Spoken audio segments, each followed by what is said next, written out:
up, we've got Zach Gelb with Fox Sports 920 in New Jersey. Zach, go ahead with your question. Hey, Coach. Good morning. How are you? Good, Zach. So just with Philadelphia, with the Sixers, obviously they're going to be in play at the top for some of your guys. How do you think they would fit in with the rest of the Sixers when talking about Malik and also De'Aaron? Well, again, I think, Philadelphia right now is on the cusp of a breakthrough because they're going to have guys healthy. And their guard play is good, but that's probably an area that needs to be strengthened.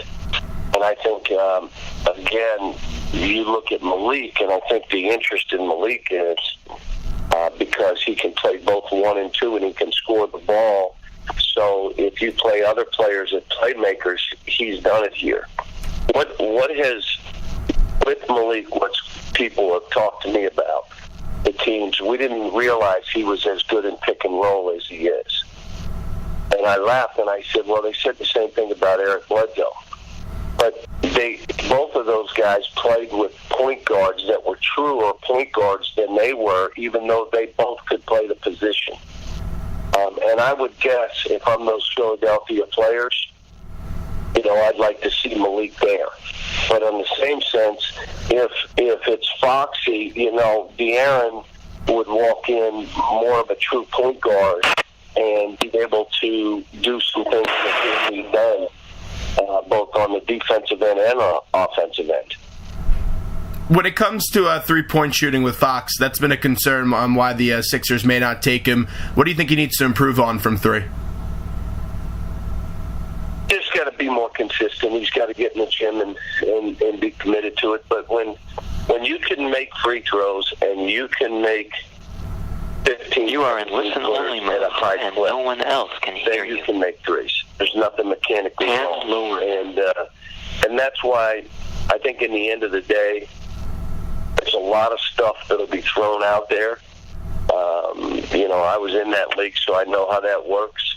Guys trying to camouflage who they're taking and then come up with a surprise pick.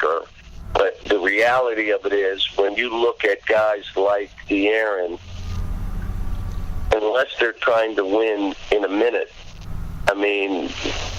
that should be the least of their worries. What you have is a long guard that can pick up 94 feet, that'll be as fast as anybody in the league. When you ask John Wall, is he as fast as you? And John Wall will even say, no, he's not as fast as me. But John Wall will say he is really fast. And so, when you have that, it becomes, and he's really good in pick and roll, it becomes, he's on the scouting report. How do we play this? How are we going to guard this? What are we doing in transition?